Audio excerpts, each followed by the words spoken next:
weekend racing. It's time to recap it.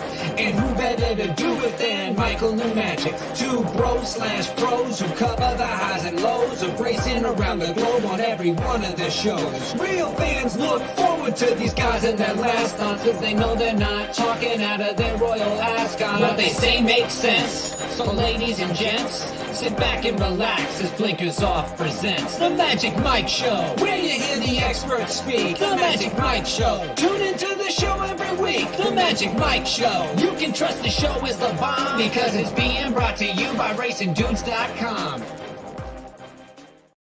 What's up, everybody? I'm Magic. And I'm Mike. And this is the Magic Mike Show, episode 395, Mr. Somich. A really long intro, huzzah! I'm telling you, man, after doing Dudes Who Bet Daily, and it's like, and then you're there, that intro feels like it takes forever.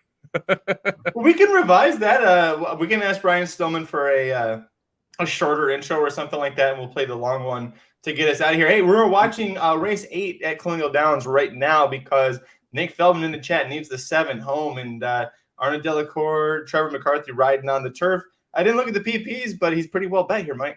Yeah, I mean, 7-2, I think, favorite or second choice. I think the 12 was the favorite. Never loved me some outside posts going 2 turns on the turf, no matter what course it is. And this is another one where 2-1 on the 12 is kind of almost auto play against for me, just because I like we talked about it in the cross country pick 5. The horse we both faded that went off, I believe, right around even money at Saratoga, ends up running 6th. Again, I got a horse we both like, Ricochet, home at a big number, but we got like Ellis got us, man. What's up with that?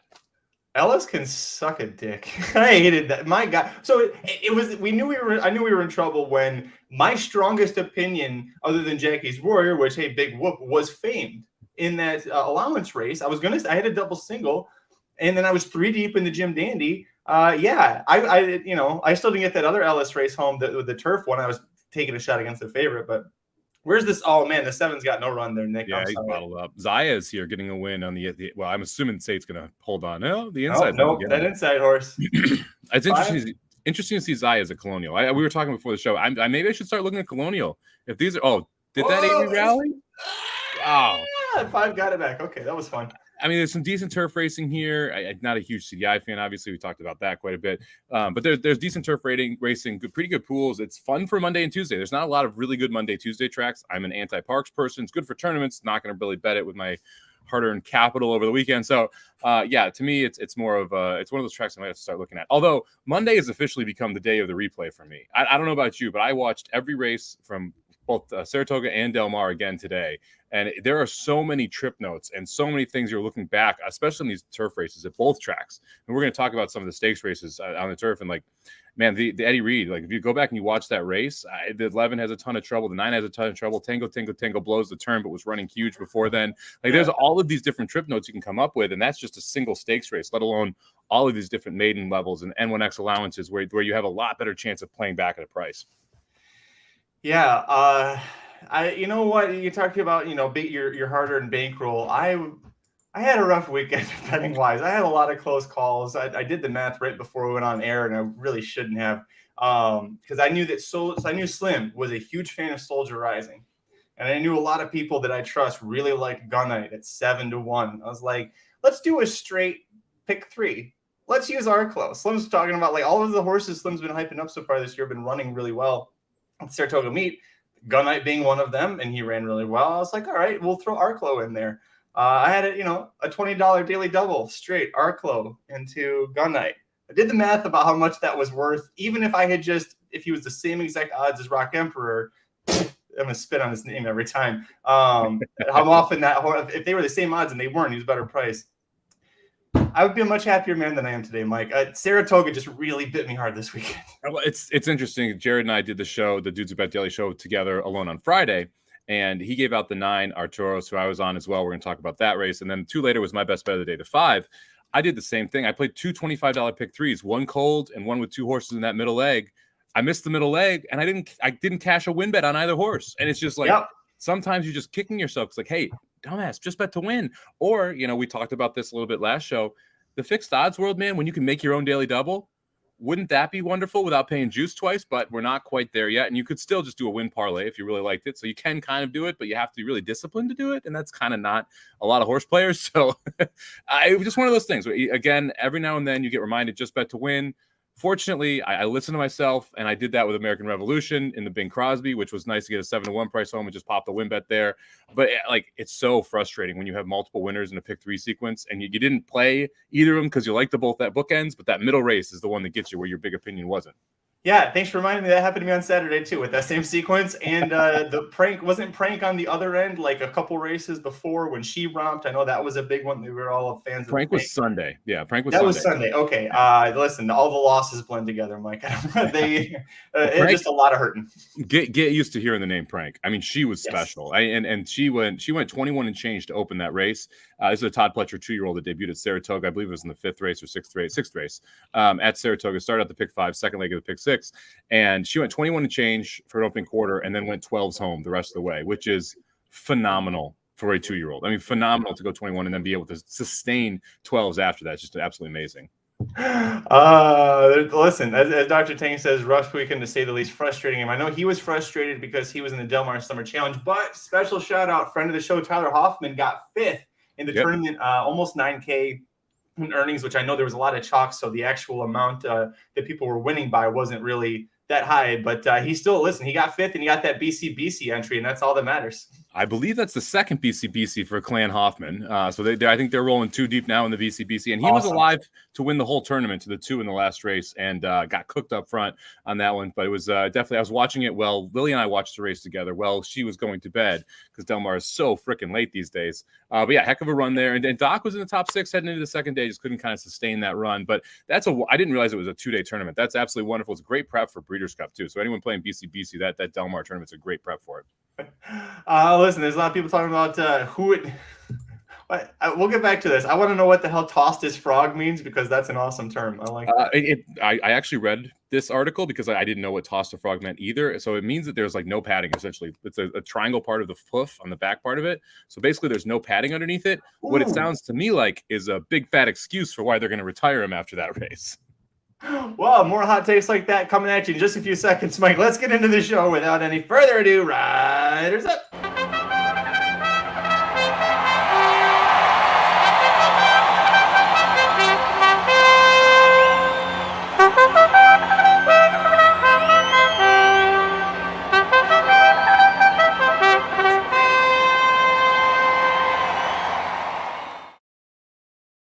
Oh, the chat is fun. All right, let's start things off, Mike, with really the best bet that I made all week, and it was thanks to Shoddy for making the call here on Epicenter in the Jim Dandy Stakes, just a field of 4. We were talking about the great field of 4 here, and who picked the Preakness Stakes winner as finishing last in the field of 4? No, nobody did. Yeah. Listen, is Epicenter the best 3-year-old in this crop, bar none? Oh, man, you always do this to me. He's definitely the most consistent. I'll put it that way. If your life was depending on a horse running well, you'd pick Epicenter because there's a lot of noise around it. Yeah, I mean, right now, how can you say no, right? Because he's basically won every race he's been in, sans the Kentucky Derby, which we all know what happened there, and the Preakness, where you got literally the worst ride in the history of time. And so you take those 2 races out, and this horse is on a monstrous win streak. Obviously, lost 1 in Fairgrounds. We didn't see the horse come up outside of him.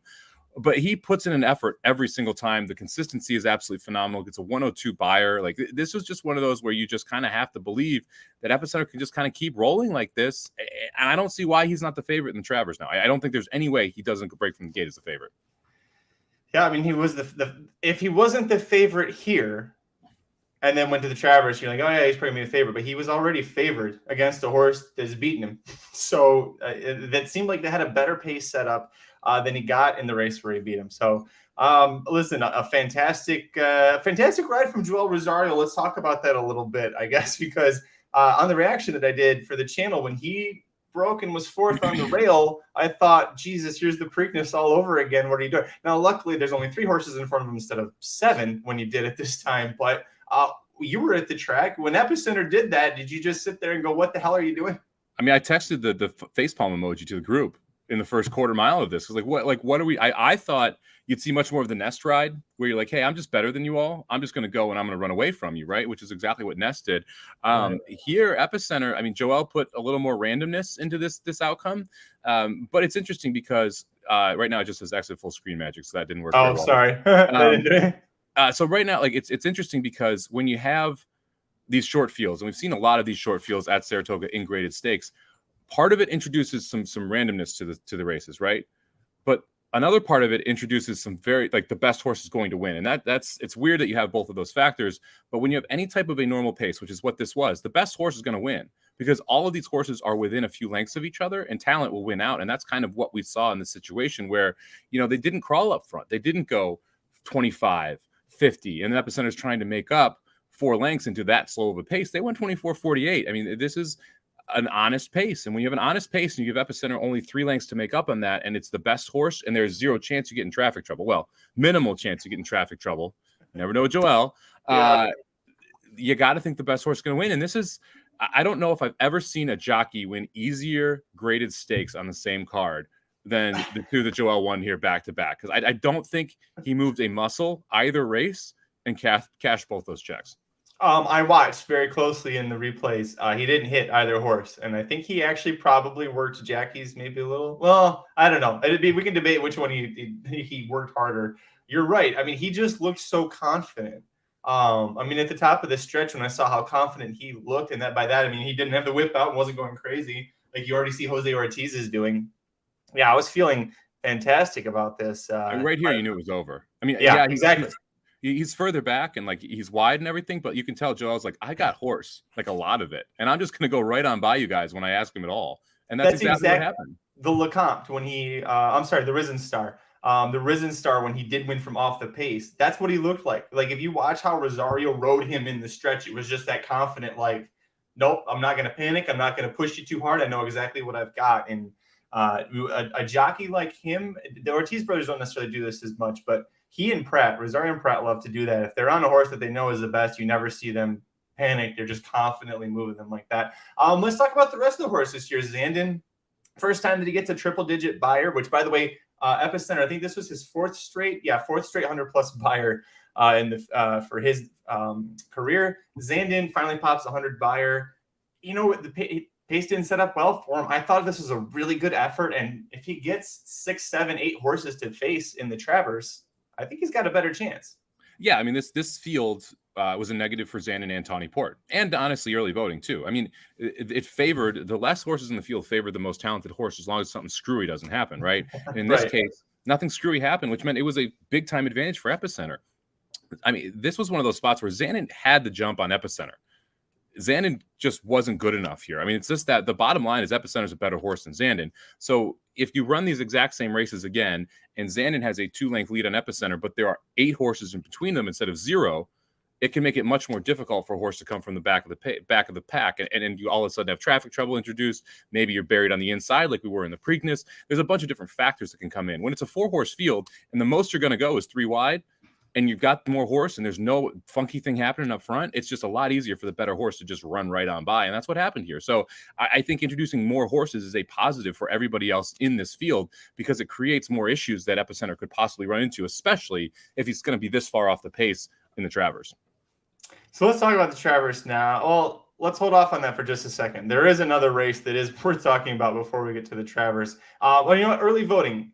He was in the paddock. He was a mess. Aaron was texting us that he was looking very, very rough. And on the track, he looked like a mess, Mike, from what I could see. And then they even had to open the gate just to get him in it.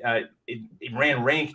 Not a good race for him. Do you skip the Travers with early voting and aim for, like, say, the Pennsylvania Derby, which is, gives him a little bit more time to get over this? Man, that's tough. I'm gonna go with no because I don't think Kalleward has another Travers horse, and I'm thinking they probably want to be in that race. Okay. And so I would, and like, look, he looked terrible. That doesn't mean he's going to look terrible again in 3 weeks, 4 weeks, whenever the Travers is. If you look back, and reminds me of Secret Oath, who Aaron notoriously said she looked awful in Arkansas, looked incredible in Kentucky. Like things can change in 4 weeks. And, you know, this is one of those situations where I think Chad Brown's going to make a decision in a few weeks of whether or not you want early voting in there. I don't think you make a decision that quickly. Let's not forget this horse did win the Preakness. Like, this isn't like a horse that you're like, well, it's not really proven. It was taking a shot. No, this horse is proven already. And it did not look good. And I think obviously if we all saw that, Chad knew that in the paddock too. Yeah. So you got to think that he's like, okay, well, we'll see what happens in a few weeks and kind of come on back from there. I wouldn't overreact to this effort from any of these horses, except I would say Epicenter definitively proved he is better than this group of horses, which we kind of already knew. I mean, we knew he was better than Zandon. I thought he was better than early voting. Yeah. You know, I still would lean toward that being true. Even, you know, some people may say, well, early voting wasn't himself today, and that's possible as well. But to me, Epicenter is still the logical favorite in any race he enters up until the Breeders' Cup Classic. Let's talk about staying within the 3-year-old division here on Friday. Artorias may have emerged as Chad Brown's best hope for the Travers Stakes. His stock is going up, wins the Curlin Stakes in just his 3rd career start. He's now 2 for 3 and had a very nice debut as well. 95 buyer here. You would expect more improvement from him next time out. Should he go to the Travers? And what about Gilded Age as well, finishing 2nd? Hell yes.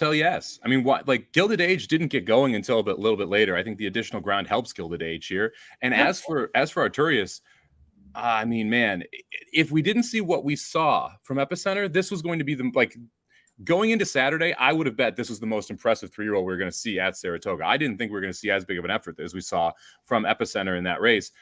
Artorias here looks phenomenal. I mean, like, breaking from the 9 post is not easy at Saratoga going a mile and 1/8. Look how quickly this turn comes up. You're going to sit 4 or 5 wide here and then kind of tuck into that 2 spot by the time they actually get into the turn. Look how low Irad is in that saddle. And then he doesn't really get comfortable until here when he pops into the rail. It saves all the ground. He looked so freaking loaded around this 2nd turn. Like, you knew the race was over, and Creative Minister actually tried to come up on him a little bit just to stay close, because you could feel like Creative Minister's jockey realized, oh shit, we're in trouble here. Right. Like, Artorias is loaded, and that's exactly what happened. I mean, once he got, and this was kind of the perfect setup for him in a way, where Make It Big backs off that pace setter right when Artorias wants to swing out too wide, and he's able to get that run, but Creative Minister got the run right behind him. And Artorias dusted him. The horse that was moving the best at the end was Gilded Age, not Creative Minister from that perspective. I would be shocked if McPeak doesn't run Creative Minister back, because he does that, right? I would hope that Gilded Age ends up in the Travers because of Mott, and Artorias deserves to be in the Travers and possibly as high as the 2nd choice in the Travers off this effort. I paused it because here, Gilded Age is right back here. If you're watching live or the YouTube here, if your podcast, just bear with me, babe. He's this far back, and I was watching because I bet him in this race. I thought it's Bill Mott's birthday. Traditionally, always wins on his birthday at Saratoga. He only had 1 runner, and you and I had drafted this horse in the Triple Crown Fantasy League. We knew they had high expectations for this horse, and it just seemed like he's a little bit of a late developer and definitely a plotter. Watch what Junior Alvarado is already starting to work on him. Alvarado going a mile and a quarter on this horse in the Travers is going to earn his paycheck, whatever he gets paid, because he's already going, come on, you big animal, get going. I mean, he kind of loses a little bit of ground here to like Creative Minister, who he ends up beating. And you wouldn't have expected that he was going to beat Creative Minister here, especially when you look at the trail of the trips here. Creative Minister saves every inch of ground. Gilded Age is 4 wide into the stretch, 5 wide into the stretch. He gets fanned way out wide. So it's interesting to kind of see the 2 of them. And right here, you can see that split where that 4 backed up. The 9's able to pop right off and just run right past AP Secret. And Artorias is able to just absolutely open up here. But again, we didn't really reach the bottom of any of these horses. Like, this isn't all out here. I mean, he gets hit a couple times down the lane, but he's not all out in this race. Jackie's Warrior wasn't all out. Epicenter wasn't all out. I mean, there's more in the tank for all 3 of these horses. Yep, I agree with you. And that's the Irad way, is that right at the 16th pole, then he lets up. So when you see that, that's when he's like, okay, I've got a big horse underneath me as well. Great effort from Gilded Age. I think going to the Travers, forgive me, I got to move this out a little bit. Going to the Travers, I'm a little concerned he might become the wise guy pick, because, you know, it was a very nice closing effort. You would think mile and a quarter, he should be better, and he's definitely bred to handle it.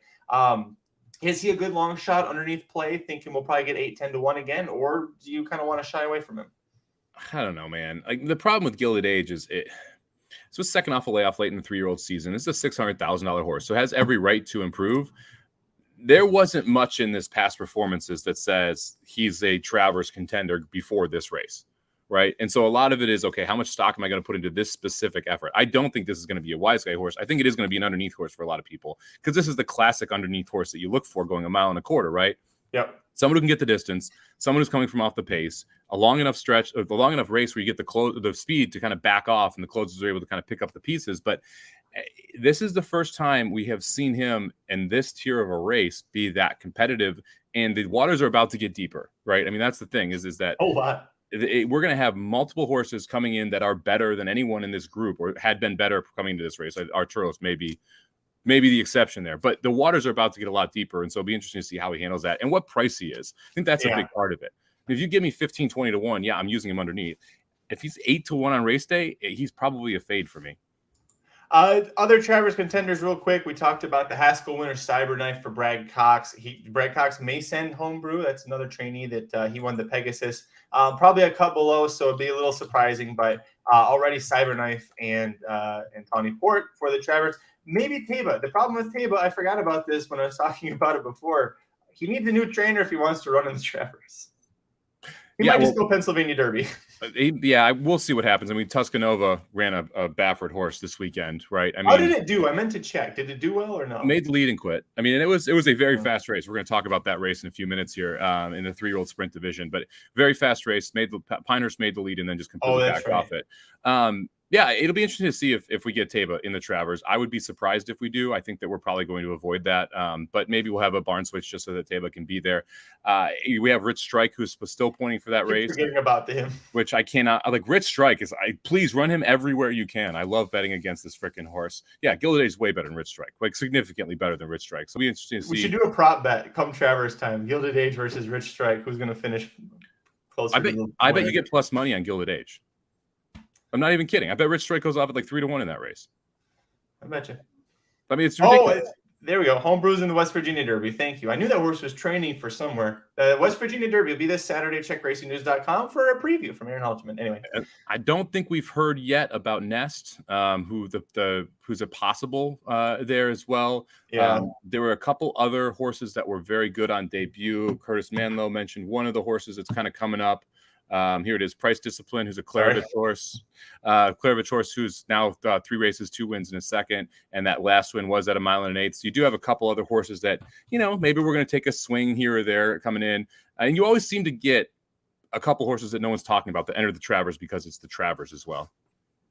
Oh, yeah, Price Discipline. New York bred, that's right, with Curlin on the bottom side. Yeah, $300,000 New York bred. There you go. That's a good one. We'll keep a lookout for. We're going to come back to Senior Poopskador. Don't you worry about that one. All right, no one bet me anything on it, so it worked out great for me. Aren't you glad? I'll bring it up later, but aren't you glad I didn't take you up on that bet? No, I like come on. He would have won if you'd bet on it. That's why. Honestly, I thought about it afterwards, and I didn't care about the tequila you offered. I cared about Aaron's tears if Parnelli had actually hit the board, and he came really close to doing it. So let's focus. We got the sprint division first to talk about here. The Vanderbilt one race before the Jim Dandy Stakes, and while the Jim Dandy was exciting because of the finish and who was in it, this was exciting because it was how much does Jackie's Warrior win by. I said he wins by 4, and Rosario let up the gas at the end there, so could have been 4 or more than that. Listen, Jackie's Warrior, record 5th grade 1 win at Saratoga, by the way. Didn't realize that till afterwards. He's got the grade 1 4-go at 7 furlongs up next. At this point, what does he need to do differently just to make sure he wins the Breeders' Cup Sprint when he lost it last year? Well, I mean, dare I say what I tell jockeys never to do? What did he do in this race? Took back a little bit. He rated the horse. Why did he lose the Breeders' Cup Sprint last year? Suicide. It was a wild pace tool, and you have to often have that in the Breeders' Cup Sprint because you have so many horses in that race that want to go to the lead. Right. In this case, Delgado specifically ships in the 6 to try and push Jackie's Warrior so that Willie Boy gets a little bit better of a setup, and Rosario lets the 6 go. Right here, he knows if I want to clear, I'm going 20, low 21s, and it's gonna gas out Jackie's Warrior, and then he's gonna have to have a monster effort to be able to win. Or I could pull up a little bit, roll to the outside, and then make my move when I want to make my move and be in hand and win this race. I mean, I hate saying the words rate your speed, but maybe in a race with a shitload of speed, you should rate your speed, right? If you're able to do this, if you're able to do it. And clearly, Jackie's Warrior is able to do it here, right? So, and we've seen Jackie's Warrior do it against Life is Good as well. It's far superior horse to anyone in this field. So, I mean, be nice to Doc Amster.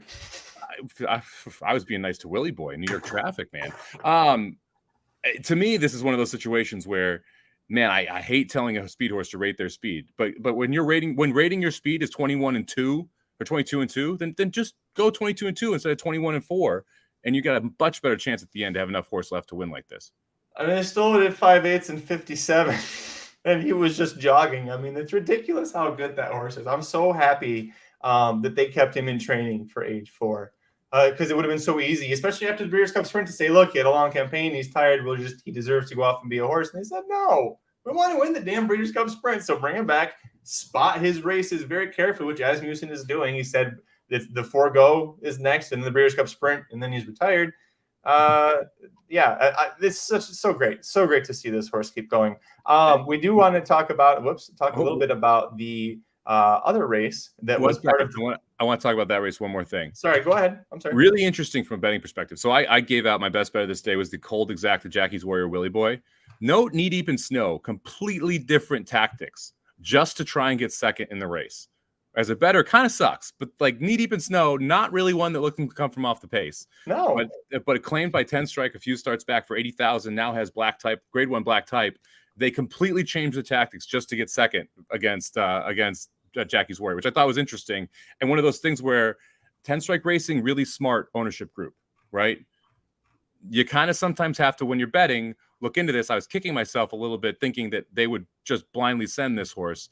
They're a little bit too smart to blindly send this horse in some cases, 10 strikes specifically. So sometimes the ownership group has to be something you're looking into in these spots, because after the race, you look at it and you're like, oh, well, they just wanted to run second, and they thought the best way to do that was to sit off and then make one run. I mean, it worked. They cashed the paycheck. They got grade 1 placing for him. He's a gelding, so it doesn't matter, but it's still nice. There's a rumor going around that they firmly believe they're going to win the Breeders' Cup Sprint with this horse. That tactic right there, sitting off and going, I mean, you need to be a little closer to Jackie's Warrior and hope that somebody pushes him or he doesn't fire, but a little sneaky there. A little sneaky for them to also try that tactic, not just to get second, but to see, like Jackie's Warrior, can he rate with knee deep in snow? I remember you can't even see it on the screen here because it hasn't run there so long. This horse was a speed demon. If he got the lead in California, he was great. But if he broke and didn't have the lead, you could rip your tickets up in 2 seconds. So I was very surprised and impressed by the tactic. Yeah, it'll be interesting what happens here. All right, so let's keep staying with the sprint division. Let's go talk about the Bing Crosby Stakes. This was an actual Breeders' Cup winning year for the sprint division at Del Mar on Saturday.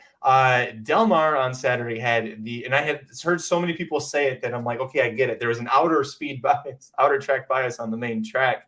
You saw a lot of horses going 4 or 5 wide around both turns, like Royal Ship, and get the job done very easily. American Theorem, a really impressive effort, regardless of a track bias or not, Mike. I thought this was impressive. Where does he rank in the division here? He ranks as the most likely horse to pick up the pieces right now in the Breeders' Cup Sprint. How about that? Is that fair? This division is so murky to me because you have horses that pop up out of nowhere. We don't know. Like, I was thinking about this. Is Jack Christopher going to the Sprint or the mile?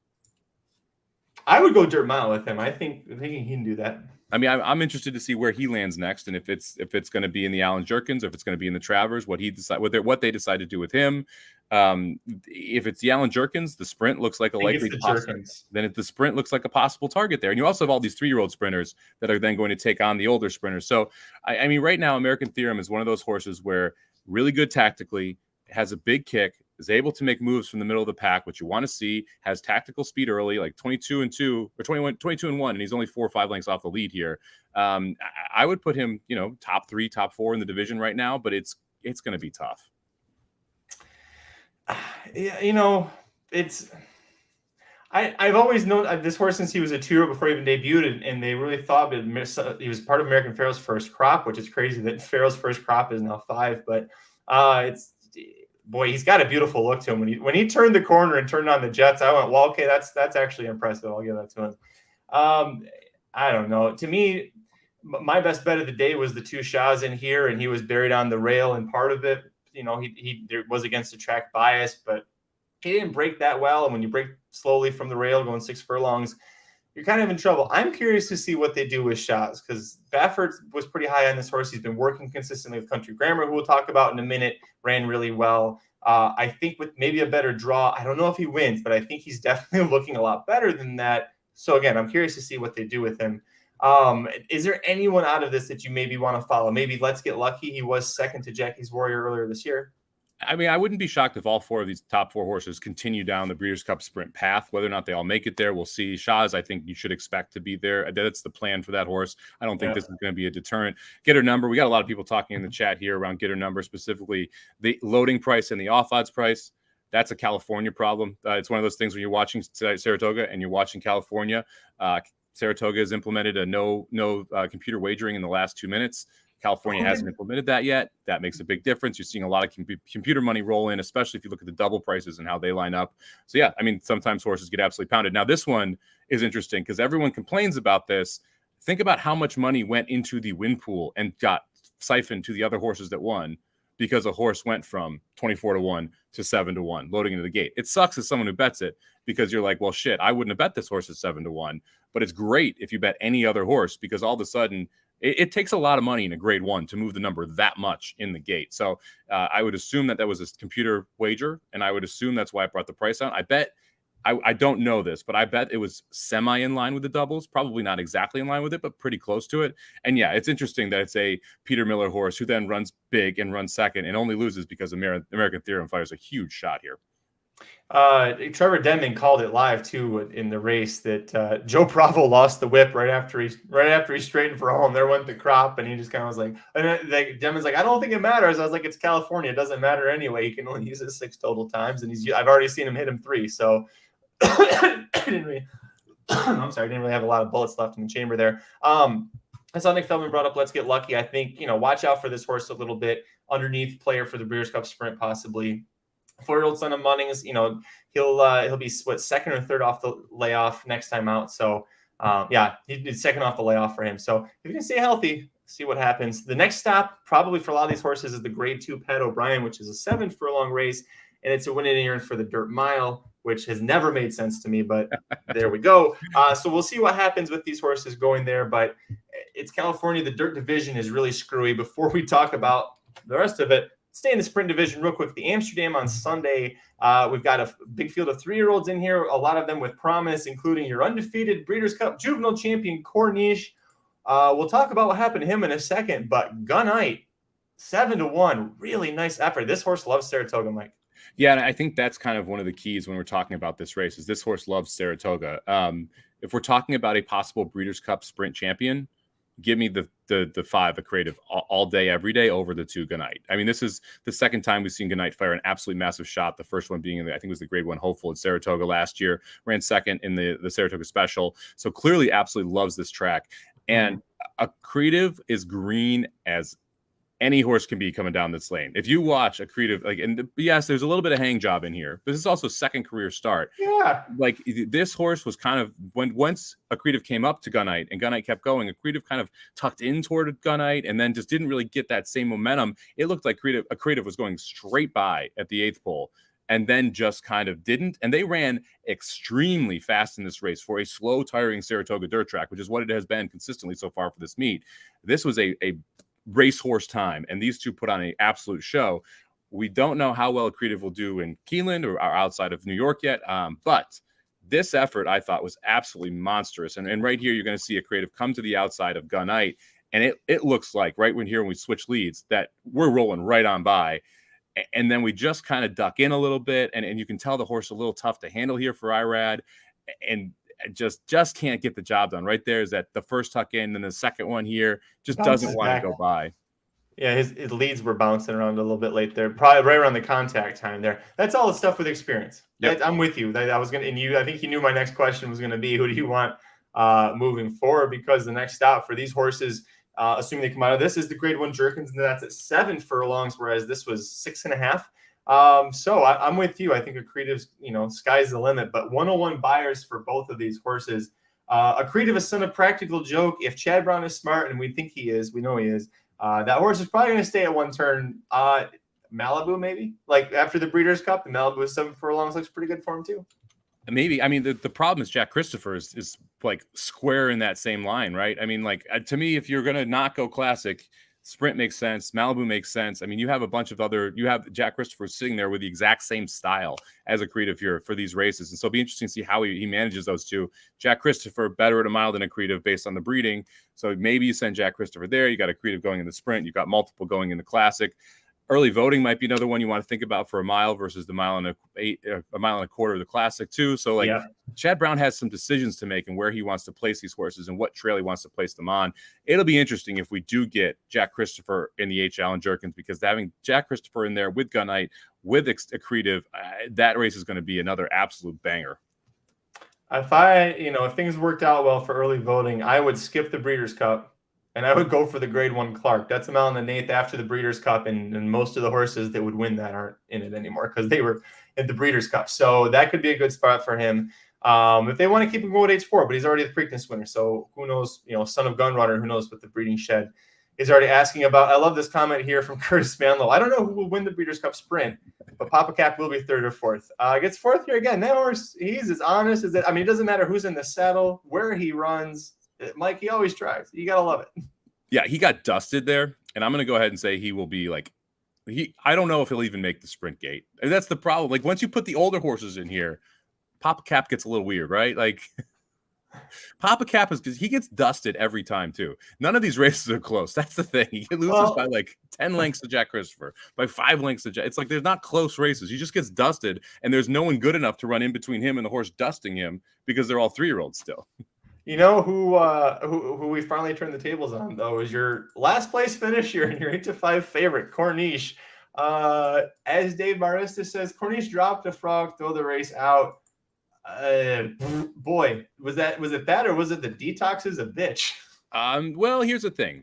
The one trainer who has done well with Baffert horses leaving the Baffert barn has been Pletcher. See Life is Good, a couple other instances. So the dropping a frog thing is definitely valid from an excuse perspective, because it is extremely painful for a horse to run because it's like there's no padding on that foot or on the heel of the heel of the whatever you want to call it. Hoof. There it is. God, why couldn't I think hoofed? So really painful to run. Makes an excuse. I was against him in this race. Like I said on Dudes Who Bet Daily, he wins, I lose, fine. It's all going to be price dependent for me. I like the Breeders' Cup Juvenile has been atrocious. See Papa Cap getting dusted. Like that, Papa Cap's literally the best horse that's come out of that race, and no one else has run back at all decently, let alone at all back at 2 turns. And Papa Cap can't really go 2 turns. So, like the Breeders' Cup Juvenile being so bad, and then having this effort first off, like I would need like 10-1 to play back this horse. It would have to be a pretty big number. So the 1st, 2nd, and 5th place finishers of the Breeders' Cup Juvenile were all in this race, and they were Papa Cap, Pinehurst, and Corniche. And that's where but you're right, Papa Cap easily the best one to come out of that.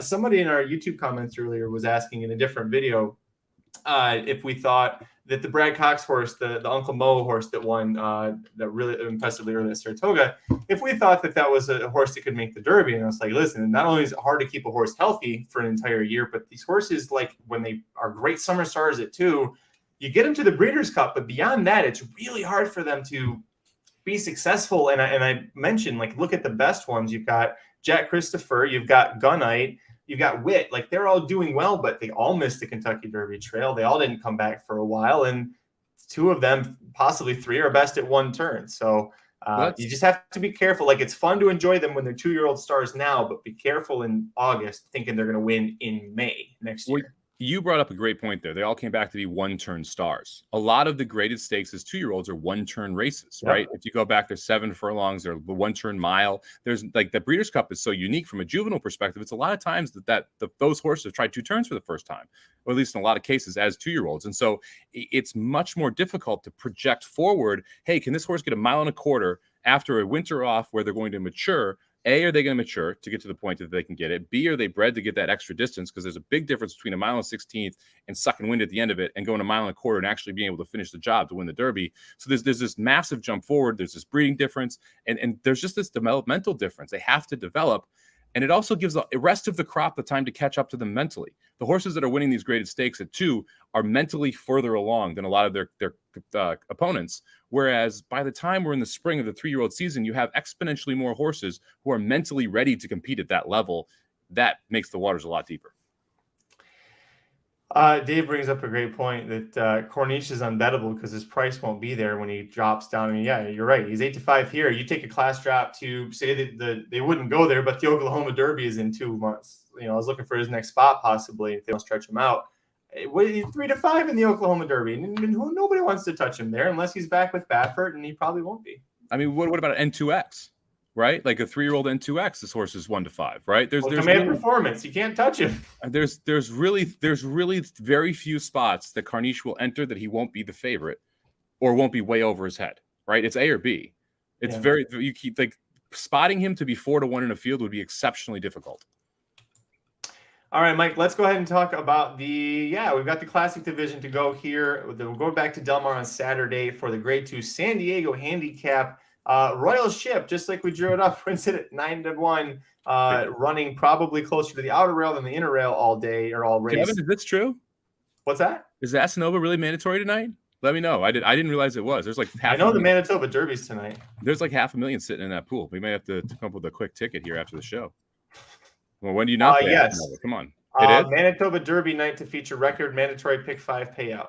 I love it. Thank you, Kevin. I appreciate it. Yeah, everyone should get in on that. There's a lot of money. I think that's a 20-cent denomination too, so it's kind of fun to spread there. Because it's Canada. Yeah, because it's Canada. Oh, okay. Ole. Yeah, okay. Defended and terrible. Serious question for everyone in the chat. I'm going to completely sidetrack this because my uncle asked me this, and I'm not sure. So when we are betting Canadian races, we bet in U.S. dollars, right? When you're in Canada and you walk to the window, are you betting in U.S. dollars? And if you aren't, how is that commingling as a pool?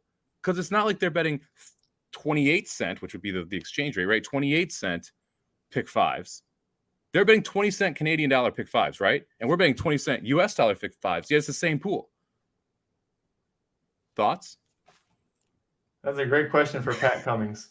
That's a great question for Pat Cummings. I was thinking about, like, my uncle asked this to me, and I'm like, if they're betting Canadian there and we're betting US here, and there's we're getting the same odds, not 1-1, like, let's. Equibase shows the Canadian payout, so you get less they money. Show the payout for the purses that way, but it's the payout that we get. Like I would get it from TVG. It's the same, right? Because if they're showing a Canadian payout and I'm getting paid the Canadian payout, but I'm betting in U.S. dollars, and I'm not betting 18-cent pick 5s, I'm betting 20-cent. There seems to be a little bit of. So who's benefiting? Are we benefiting or are we getting screwed? We're getting screwed. Oh. Well, then let's raise hell and burn it all down, Lori. Let's go. I don't know the answer to this. That's why I'm asking the question. I doubt the answer is at Woodbine on track. They're betting 20-cent U.S. pick 5s. That seems like it is not the correct answer, even though everyone in the U.S. is betting 20-cent U.S. pick 5s into that pool. So if they're betting 20-cent, okay. Huh. Anyway, you want to talk about Del Mar for a little bit? Let's talk about Del Mar now. Just completely sidetracked. No, my brain's going too. Let's stay on this real quick. Royal Ship, because I don't know what the hell happened in this race, Mike. That's my first question. Imagine if this was a Baffert horse, what people would have said. People would have lost their damn mind. Yeah, I have no clue what happened here. Like, honestly, I'm never getting to Royal Ship at 9-1 here. Yes, there's races you can point back to say Royal Ship and Country Grammar were the best 2 horses in this division last year. I'm still not getting there. Congratulations. What do you do moving forward? To me, is as big of a question. And by the way, people who say weight doesn't matter, weight made a big difference here. Country Grammar carrying 125, everyone else carrying sub 121. Yeah, I'm with you. You could see there in the end that Royal Ship was able to kind of keep that distance on him. The Country Grammar was moving well, and it looked like physically moving well. Royal Ship got the jump on him. First of all, Parnelli, a length away from third. If he'd finished third, Aaron Halterman was going to have to come on here and admit that I'm better than him. But as we all know, that's not the case. He is at least better than defunded Senior Buscador. There we go. Let's talk about that. Is Mandaloon done? Like, should he just officially retire at this point? There was no real fight or desire from him in this. It made no sense why he was in this race. Well, they're scared of the Whitney. There's no way he was going to win the Whitney, so you come here for a better spot. It made no sense. Well, how is this a better spot? Than the Whitney, Olympiad, Olympiad, and Life is Good. Yeah, this is a weaker field, but like that's what I mean. It's weaker field. $300,000 race versus the Whitney's $1 million, right? So you got a significantly less pool. like this is a track Mandaloun's never run over. Like, how is this a better spot? You know, or did he run he might have run in the Classics. Did I get that wrong? No, I think he missed it. Did he skip it? Yeah. So it's a racetrack he's never run over. Yeah, a racetrack he's never run over versus a field that he's never really run against any of them. And it's like, I don't think this was a good spot for Mandaloun. Why isn't Mandaloun in Kentucky? Why isn't Mandaloun like, if I'm Mandaloun, I'm in the middle of America and I'm beating up on those crappy horses because there's a lot of those crappy horses you could beat up on in this grade 2 level. Yeah. He's not a grade 1 horse. He has not progressed from 3 to 4 to be able to keep up with these horses at the older level. And at some point you got to just say, hey, you know, it's not good enough. He's Maxfield. It's okay. It's fine. Maxfield was okay too for a little while, and then he sucked. And now, you know, Mandaloun was okay for a little while. And now he sucks. It's fine. Sorry, Maxfield slander. I just don't like Maxfield. That was funny. Truth exposed. Yeah. He doesn't need to retire. He needs to wait for Churchill Downs to run terrible grade 2 races with bad dirt horses who are going to get waxed in the Breeders' Cup. What's the big race at Remington Park at the end of their meet for older horses? That's where he needs to go. The not the Oklahoma Derby. What's the older horses race? If Aaron was around, he'd know what I was talking about. But something like that. Just go out to like Remington. Don't even go Churchill Downs. You might not be Churchill Downs quality anymore. Go to Remington. Go to Prairie Meadows. Yeah, there's no way this is a good spot for this horse. There's zero reason why you should have shipped this horse to California and run in this spot. I was completely off Mandaloun before, and when she showed up here, I'm like, no, not even gonna not gonna touch him. Like, this is just, it made no sense for Mandaloun to show up in this spot. Jason echoes Mike's point. You made a lot of money beating up horses in crappy grade 2s and grade 3s. I mean, maybe that's why they came to California thinking this is a crappy grade 2, because other than Country Grammar off the long layoff, who are you really scared of in this field? I thought this field was actually decent. I thought it was competitive, I should say that. And Mandaloun was a cut below 7 horses in here in my mind. And I guess he got 4. So maybe that's graded stakes. Both graded stakes at Del Mar on Saturday may not produce superstars, but holy hell, yeah, great betting races. Let's talk about this. Was the local prep for the Pacific Classic. They're gonna go from 1.16 to 1.25 miles. Big difference there. When they rematch, Country Grammar will be second off of the Dubai bounce there. The Dubai bounce, great effort from him in this spot, by the way. I thought. So, do you take Country Grammar in the rematch versus Royal Ship? What are the prices? If it's 2 to 1, I don't know that it's going to get much better for either one of them than 2 to 1. Well, Royal Ship's going to be. There's no way he's 9 to 1 in the Pacific Classic after winning this. I mean, look, there's going to be a weight shift. There's going to be an odd shift. I'm probably on Country Grammar after both those happen. Now, will I like someone else in there because I don't want to play both of these? Possibly. Possibly Flightline. The fact that Stiletto Boy ran 3rd pretty much shines a light on how bad the rest of the field is. So again, no offense to Stiletto Boy, who consistently runs in 3rd or 4th in a lot of these races. But if you're not beating Stiletto Boy, you're probably not going to beat Country Grammar in the Pacific Classic. As Nick says, for the Pacific Classic, going to be very interesting. A few coming in with momentum, and then you got Flightline waiting here. Aaron and I were talking about this because I was like, dude, I watched the replay half a dozen times for this race, and I got done, and each time I was like, other than Country Grammar is going to be a great use in the Pacific Classic, I don't know what the hell to make of this. Anything in this race. I don't like anything really out of this race. So he's going to the Pacific Classic. Probably the top 3, I'm with you, go that direction. I don't know. We'll see if Brad Cox comes up with an excuse for Mandaloun. I mean, he did race a lot farther back than he usually likes to do. So maybe they'll try and use that as an excuse. But what do you do with There Goes Harvard now? They probably wish they were in the grade 2 Eddie Reed the next day, which Michael McCarthy, his trainer, did win, by the way. I mean, this is just an absolute no-show effort, though. I mean, like, first off, the horse going off at 22 to 1, I thought was crazy because the morning line was 5 to 1 on this horse. It floats 15. Up and then no 5. It's 5 to 1 morning. Holy shit, he was 5 to 1. Oh, that's right, because he won the Gold Cup. I forgot. And so, This is just an absolute no-show off those previous races. And so, to me, it's just like, I don't know what to do with There Goes Harvard, who I liked in this race going into it. And I liked it 22 to 1 and just runs an absolute clunker. Now, the inside, like you mentioned, not a great place to be. That's where he was the whole race. Maybe you can, but you don't lose by this much and say, oh, it was the inside of the track. He just seemed like he didn't care about running. I know I was going to cover the replay for a second. That was his first time at Del Mar's dirt, and Del Mar's dirt is very tricky. Some horses love it and some hate it. So, and he was not happy here on the inside. You can see he's tossing his head there. He got a lot of kickback. He might have just really hated Del Mar's dirt. And it is, I mean, in the summertime, excuse me, because we don't get much rain out here, it is dusty. in California. It's not as dusty as Santa Anita, but I mean, look at Royal Ship. 4 wide both turns. He's going to be on the outside of Country, which smart move by Mike Smith to constantly keep Country Grammar right there. But yeah, there's no way you should go 4 wide 2 turns at Del Mar and win as easily as he did again when you're on par with a few of the horses in here. Well, and we also should at least give Royal Ship the credit. If you go back, pull this down for a second. If you go back to Royal Ship's PPs real quick, he ran against Country Grammar twice and won once and ran second once, like heads apart last year. So I remember. It's not like this is like completely out of the realm of possibility. It was the California and the Gold Cup there, back-to-back races. They're head and neck apart, right? So you could make an argument now. We haven't seen anything like that since. Like, so I get it. I mean, right. I guess there's the one race like that since, but that was at Santa Anita where he just ran away from the field. This was a surprising effort, but it's clearly in there. It's possible. It was just surprising.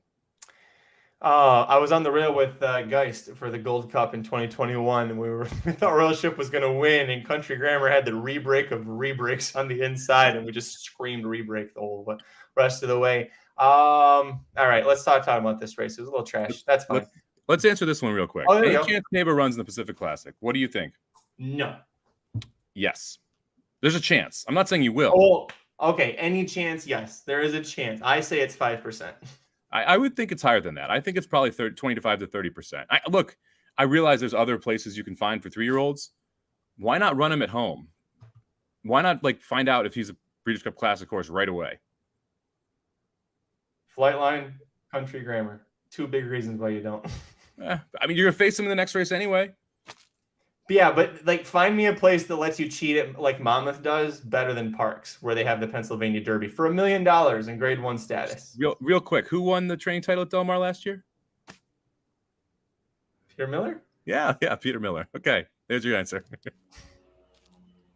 That's true. That's a good point. Well, listen, it's a new year, right? We're finally. Remember when Oakland did that? We're cracking down. Everybody went. Yep, Peter Miller only has 3 wins this year now, right? His horses have still been running well. All right, let me see. Do I have any other notes here? Nope, that was pretty much it. Listen, thanks everybody for joining us for the Magic Mike Show. There was a lot to get through so far. We don't want to talk about that race. That's the one that hurt Dr. Tang a lot. Masterpiece winning. That one was a big bummer there. Thank you. They do have the shared belief stakes for 3-year-olds. That's pretty soon. It's a mile on the 16th. I think that'd be way too soon for him to run back. It's also not graded, is it? What's that? It's not graded either, is it? Yeah, it's like 125. It's a mile on the 16th, ungraded. Yeah, it's for him. It wouldn't be worth it. They do have it, but wouldn't be there. It is Whitney Stakes weekend, which is very exciting. We're gonna have the Racing Dudes Inside Track to the Whitney Stakes wagering guide available. Let's see, the draw is Wednesday, so probably Thursday that'll be available. If you're a subscriber, a monthly subscriber, you get that included. You'll also get, if you're a monthly subscriber, you'll get the Travers guide included as well. It's going to be fitting within the same month. So if you were thinking about buying the Whitney guide and the Travers guide, you literally will save money just by becoming a monthly subscriber. And Mike, the question, are you going to be at the Whitney? You will also, by a monthly subscriber, be eligible to enter the tournaments, which cost $10, have $150 added into the pool every other Friday. So that's worth it. I was going to say that, but you were dancing all over, distracted me. Oh, okay, I say it's time. It's time, baby. Sign it up. No, I will not be at the Whitney because I have a golf tournament this weekend. So I'm out Wednesday through Saturday. So you'll have Aaron Halterman filling in for me, I assume, on Thursday. Magic take notes. And I'll make sure all my previews are done for the weekend by Wednesday as well. However, I still will be supplying videos for Dudes Who Bet Daily that Aaron is going to have to put in here somehow, which Magic may be responsible for cutting in here too. So I'm letting him know right now that that's happening. But no, I will not be there on Saturday. However, I am planning on being there on Sunday. I'll be getting back late on Saturday to Saratoga and then hopefully being at the track on Sunday. Cool. Well, yeah, don't worry about doing the Del Mar race I gave you because that they won't come out till Thursday, so don't worry about that one. Cool. Hey, yeah, that's right. You do have that. Yeah, I'm gonna miss you on Thursday. So I would assume. Well, it'll possibly be Aaron. He's having internet problems where he's at. So he's close to leaving New York now because he's mad about it. So, but yeah, somebody will join me on Thursday at 5 Eastern to talk about Saratoga's Late Pick 5, which is going to have the Whitney. We could have the Test Stakes, not the Ford Coast Stakes. I already forgot what else is on there. The Glens Falls, I know, is going to be on there. What is it? The Whitney, the Test. Oh, the Saratoga Derby. That's right. And then on Sunday, Saratoga Oaks, our good friend Geist has Oakhurst in that with Joelle Rosario riding, and she's going to be really good there. And I think we can catch her at a price. So very excited. And you get to be there at the track. Is Geist going to be there too? I've not heard from him officially. I know the plan was to be here for it though. Because Geist, she either wins or runs like a winner whenever Geist is at the track. So if Geist is going to be there, we get her at a price, Mike. I love it. Make sure if you are not subscribed to the YouTube channel as well and you're checking this out, or if you're listening later, make sure you subscribe. I have 3 horses that are going to come out for Stabled Up this week. I've got 2 that are out for Saratoga, and I got a 20-1 bomb at Monmouth that I'm stabling up because it was an interesting claim back. I'm also talking about why I liked these horses. So a lot of the Stabled Up horses I have are horses I liked going into this race. Going into the race, I bet on and they got a terrible trip, or there's something that happened during the race. The ride was awful, something like that. Some change is happening that makes me want to bet them back. I had 2 horses at Saratoga on Saturday that I have added for the stable them up. And then I have a 3rd horse at Monmouth from, I believe it was Sunday, that I want to bring back as well that I think is worthwhile. Hopefully we can get some prices on them. So we'll have multiple stable up features this week as well. So make sure you're subscribed over on the YouTube channel, YouTube.com/Racing Dudes, I think it is. Yeah, good enough. There's a .com in there somewhere, but if you don't know that, you probably shouldn't be on the internet. Grandma, I'm talking to you. Go back home. I do want to thank everybody for joining us. Like I said, Mike will be missing on Thursday. We'll miss you, but you're going to be having fun with your annual golf tournament. So we'll be talking Saratoga. It's going to be a lot of fun. Lots of previews over at the site, youtube.com/Racing Dudes. Make sure you follow us on Twitter. I'm at Chris Kalleward. He is at Somobomb 18, number 1, number 8. Let us know if you're going to be at the track. And, of course, don't forget, sign up for BetPTC.com. Using promo code DUDES, DUDES, that'll get you $200 new member bonus after you bet $750. Until next time, which for you, Mike, will be next week. I'm Magic. And I'm Mike. Good luck this week, everybody. This has been a presentation of RacingDudes.com, your destination for all things horse racing and sports betting. Whether you want free winners, expert insider picks, up-to-the-minute trackside weather reports, or podcasts and videos for bettors of all skill levels. Never make another wager without visiting the Racing Dudes. First,